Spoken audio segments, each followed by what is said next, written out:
Started trying to come up with classes for World of Warcraft, we looked at a lot of different sources, but primarily what we were looking at was kind of traditional role-playing game classes, and then the other big thing we looked at, of course, was Warcraft 3.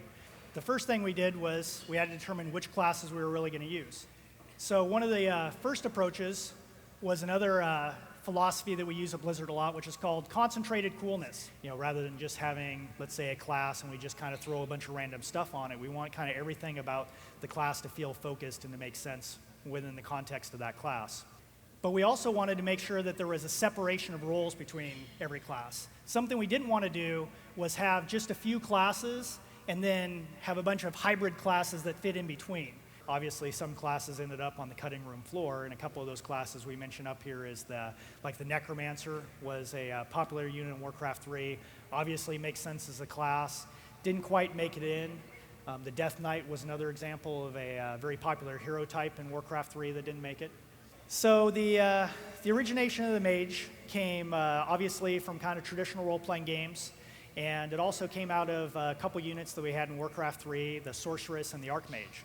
So you can see some of the abilities on the Mage really kind of look a little bit like the Warcraft 3 heroes. You know, in particular, you know, an emphasis on fire magic and frost magic. You know, we really wanted to really kind of keep that same vibe and coolness with from the Warcraft 3 element. One of the major spells that never really came over, though, for example, was the Summon Water Elemental spell, and that's because what we wanted to see out of the Mage was not really a pet class. You know, we wanted to reserve that for other classes, and we felt like if we did that with the Mage, it would actually kind of water down how the Mage would play in a massively multiplayer game. And one of the spells that he had early in development was called Chains of Ice, which brings us to our crowd control philosophy with classes. So when Chains of Ice was on the Mage, the way that it worked was that you could actually cast it on any enemy monster, and that monster would stay in place. And you can cast it on any number of monsters. And what we found out very early on was all you had to do was take a Mage to any dungeon, and you only had to fight one monster at a time, because the Mage could cast Chains of Ice on all the rest of the monsters, and if you had a 6-pull, an 8-pull, whatever it was, the Mage could lock them all down except for the one. And what we really wanted to achieve was to make sure that all the classes that had crowd control had very limited crowd control. We wanted to try to get everyone involved in the crowd control if possible. We didn't want to have like one class that really changed the entire game. So here's a comedic interlude about the Mage. Thank you, Penny Arcade. I hope you guys have all gone by their booth. So just out of curiosity, how many people in the audience play Horde?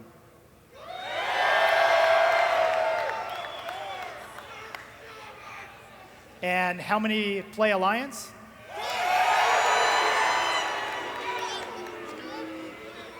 I think from yesterday we probably should have learned our lesson and actually separated the crowd, but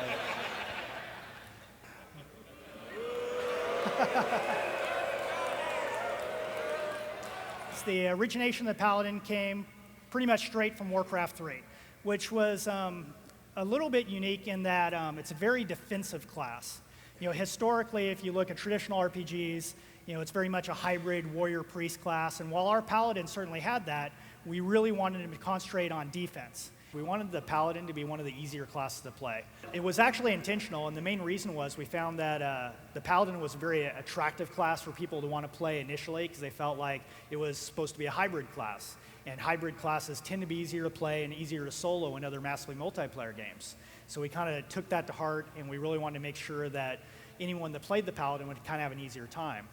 Now, there is a kind of a negative aspect that would come up with doing that, which is the Paladin, probably out of all of our classes, has the least amount of button mashing to do in combat. So that's something that we're continuing to look at and continuing to try to address. We want to try to make sure that the Paladin continues to be fairly easy to play, but we do want to make him a little more interactive over time. The Priest was probably a little more of a unique concept in our game than you might have seen in other traditional role-playing games. A lot of, I think, other RPGs have the idea of a cleric, which is a much more armored sort of priest class, and we wanted our priest to again separate itself a little bit from other RPGs, and that's how also we portrayed the priest in Warcraft 3, which is much more of a caster class.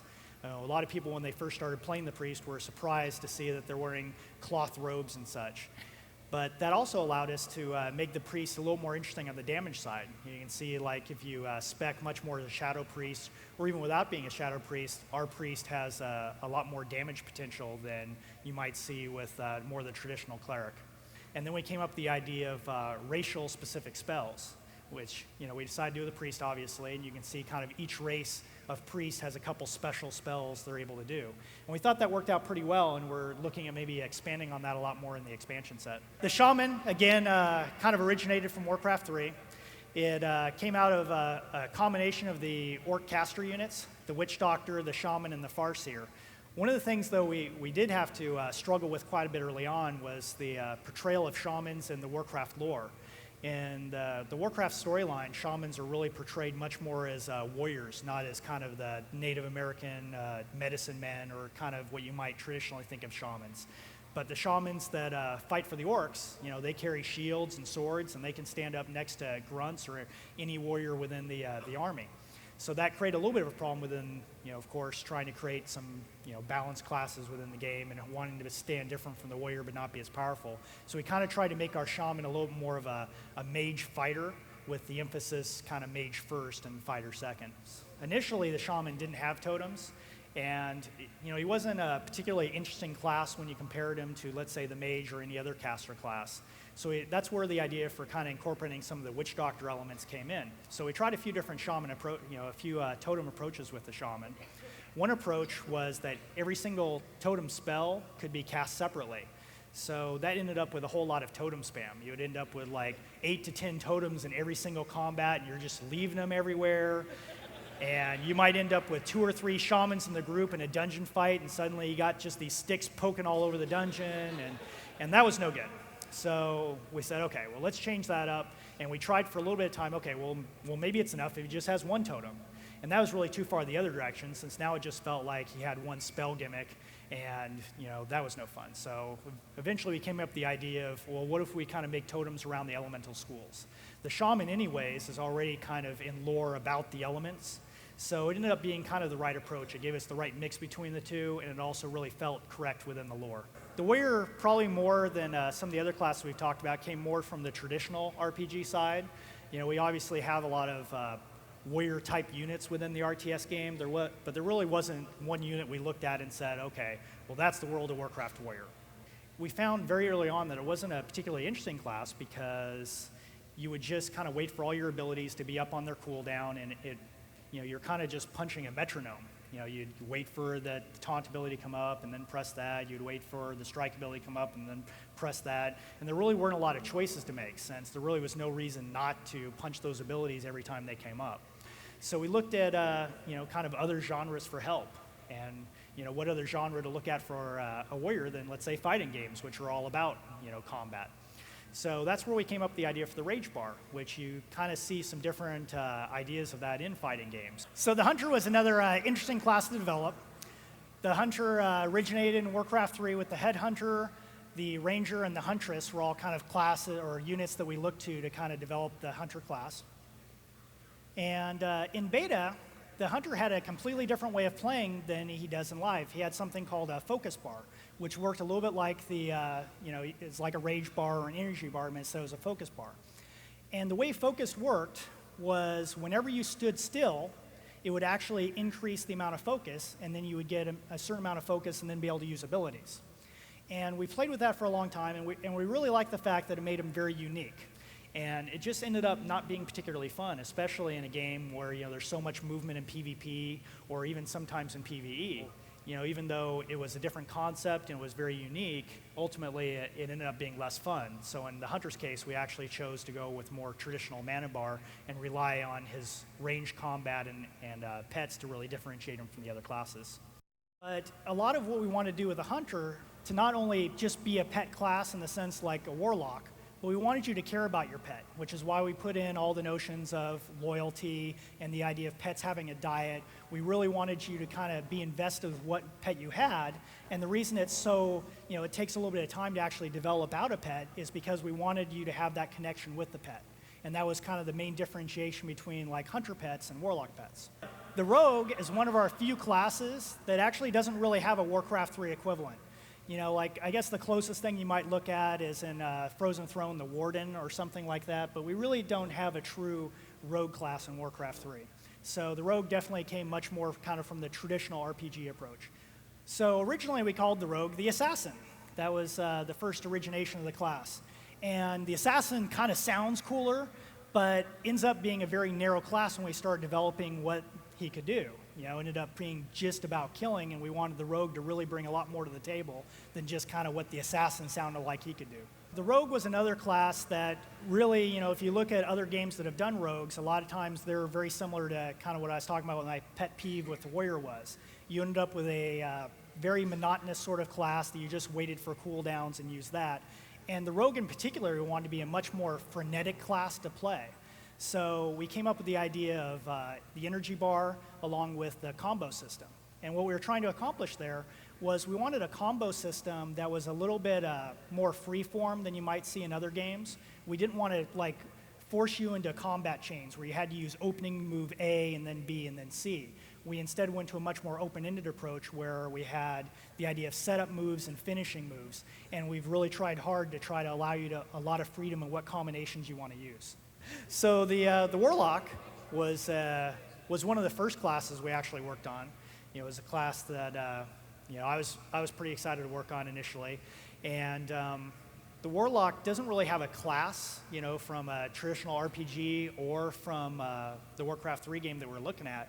We're more looking at the Warcraft lore of Warlocks. You know, Warlocks and back when the orcs were part of the, you know, the demonic horde portion where they were bloodlusted, they had warlocks in their lore, and they were, you know, some of the more powerful sorcerers. So we thought that'd be a pretty neat class, and we also thought it'd be really interesting for the warlocks to be on the alliance side, so it'd kind of give, even among the more kind of good or friendly races, kind of a more evil class to play. So the warlocks obviously are all about fire and shadow magic, and that goes back to the demonic roots that I'm talking about with the orcs. Initially, we definitely wanted to do a pet class with the warlock, but we weren't sure exactly how we wanted the pets to work. We've seen other games where there'd be like a pet progression. You would get, you know, let's say an initial pet, and then 10 levels later you get a better pet and never use the first pet again. So we really wanted to make sure that if we're going to put in all these really cool pets like imps and succubuses and what have you, we didn't want you to get to the maximum level and then you never see them again. You only see the top level pet. One approach we tried was the idea of every single warlock pet would be this extremely powerful sort of pet, and you would just bring them out for that fight, and then the next fight you use a different pet. So you might, in this fight, use the succubus because the succubus was really high damage or had crowd control, and the fight would end, and now the succubus might be on a 15-minute cooldown, so the next fight you'd be kind of forced to use, let's say, the infernal, and then he'd now be on a cooldown, so you'd be cycling these different pets. But ended up having a couple problems. One problem was that people wouldn't necessarily like cycling that. They kind of wanted to pick a pet for, you know, a particular fight and be able to stick with that. The other problem that really ended up was that combats could really last any variable length of time. You know, you might see a fight last for 2 minutes, you might see a fight last for 6 minutes. And if the pet only lasted for 5 minutes, it really sucked for the group if the succubus suddenly disappeared. So that's where we eventually ended up with the approach we have now, which is kind of an interesting variety of different pets. And just like we developed the classes, we try to develop the pets kind of with their own role and their own purpose for being. The other interesting thing about the Warlock came the notion of the pet bar.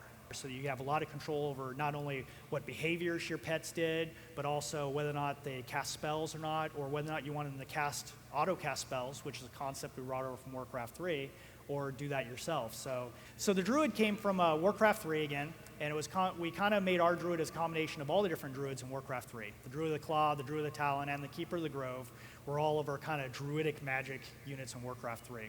Because the Druid was really introduced only in Warcraft 3, and it really had this very strong storyline to why they existed and why only the Night Elves had them. And we really struggled for a long time about whether or not, you know, how true we wanted to stay to that lore.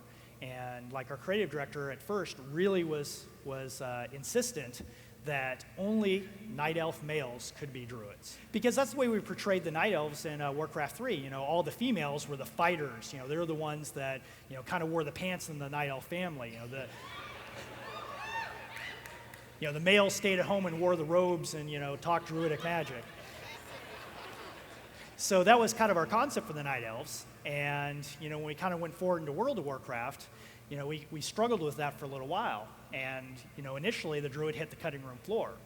And then as we talked about the other classes and we talked about what would be a cool class, we kept on coming back to the Druid and going, the Druid would be really unique. So one of the things we can always do at Blizzard is change our story. And then we got the Druid into the game. We really didn't want to have, just like one or two classes and then a whole bunch of hybrid classes that bridge the gap between the two, going back to kind of what I was talking about originally, we want every kind of class to stand on its own 2 feet. But at the same time, we knew that a lot of people really enjoyed kind of that being able to dabble in a whole bunch of different classes. So we figured the Druid would be our great opportunity to do that. And the vehicle that allowed us to do that was the whole concept of shape-shifting. Our Druid, everything we do in Warcraft, we try to separate a little bit from what may have been done before. So we wanted our Druid, rather than just kind of be a staff-wielding, robe-wearing tree hugger, we wanted to be a shapeshifter. Kind of that concept of, take that Druidic concept over here and then take the idea of werewolves over here and put them together. And that was really what we ended up with our Druid, and it gave us that great vehicle to make it a hybrid class. So as we were developing the character classes in WoW, we were kind of slowly but surely coming to the realization that we really needed more ability for characters of a given class to differentiate themselves from other players of the same class. So at first it was simple stat customization, and we've got a screenshot here that kind of shows how that worked. At the time, very early on, all you could do is just select a stat when you leveled up and put some points into it. A lot of players would tend to kind of go into the cookie cutter builds, and it still didn't feel like there was a lot of customization there. So next we moved on to another system that was definitely more developed. And as you can see here, there's still the ability to have the stat point expenditures. Then we also added some other abilities like blocking mastery, defense mastery, dodge mastery. There were also some others below that, like fire damage increase, et cetera, et cetera. A lot of those modifiers that you see there were flat amounts, such as increases your agility by 3, which meant that as your character kept leveling up, it felt like spending talent points earlier on really hadn't impacted your character very much. So at that point, we really realized that, okay, we need to do a lot more with the talent system we've done before. We'd also tried doing more with the secondary skill system, but we realized, well, because that's sort of the realm of the professions, we don't necessarily want the professions competing directly against attributes that you might be using to enhance your character's combat power. So some of the key concepts that we looked to for further evolving the talent system were we took some inspiration from Diablo 2. Some other core concepts were that we wanted a limited pool of points. We've heard a lot of suggestions over time because players have a natural tendency to want to continue to develop their characters almost indefinitely, that, hey, why don't you, as you keep gaining experience beyond the level cap, maybe that'll eventually contribute to gaining more talent points or something like that. But we actually felt that that waters down the core philosophy of having a limited pool of points so that you would actually have that as your character customization system. So this is kind of from the mindset of knowing what we wanted at this point. We want passive abilities, we want active abilities. How are we going to get there? How does it all work out? So we started with this UI mock-up here, which sort of has a motif of actually going left to right, where you would have tier 1 talents, for example, and you would purchase talents in tier 1, and once you got all the talents in that tier, it would automatically open up the Uber talent at the end of that tier. The problem there is we didn't feel like the actual UI implementation was as clear as we wanted, and we also didn't feel like it left a lot of choices for the player. It felt like, well, it really only leaves the choice of, in this case, Fire, Frost, and Arcane. So here was another method that we talked about going with. You'd be able to select pretty much any talent there, assuming you had the points required to spend it, and you'd be able to spend multiple points in the talent, kind of like you can today. Now, the problem with this one, it didn't feel very visual. It didn't feel like it jumped out at you as to what it meant, like, and how it related to the exceptional talents that were down below. The ones that you see at the very bottom section, exceptional talents, would kind of be the 1-point talents that you automatically get if you spent enough points in the tree. In trying to go with something a little bit more visual, we went on to the next evolution. You have a set of talents that have prerequisites. There's a definite path that you can kind of see how you might work your way down the tree. Talents potentially would have multiple prerequisites. We thought this would actually be a pretty interesting way to go. This was really kind of the screenshot where we decided, you know what, I think we're on the right path. And I think we can, go ahead and take this and refine it a little bit more and turn it into something that's actually really usable in the end. We started to realize as we did a little bit more design work in that previous one that we were going a little too far with the prerequisites. Not only should the prerequisites not necessarily completely constrain the player in terms of what choices they're able to make, but we also wanted to make sure that there were a lot of different paths to get down the tree. If you have too many prerequisites, it really cramps your ability to get down the tree in different ways. Some of the things that make our class balance a considerable challenge are that we have a lot of different types of gameplay. In addition, we have issues where sometimes our approach to a character class doesn't necessarily match the vision of what was intended for that character class.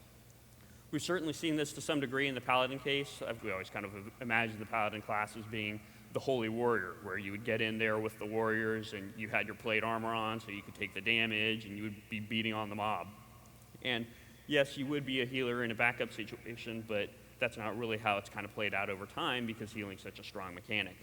So we're always faced with these difficult choices when we see that, okay, well, something's really evolved kind of beyond our control in one direction. Should we either embrace that? Should we continue to go along with that direction? Or should we say, oh, no, wait a second, that isn't what we intended, and let's go this other direction?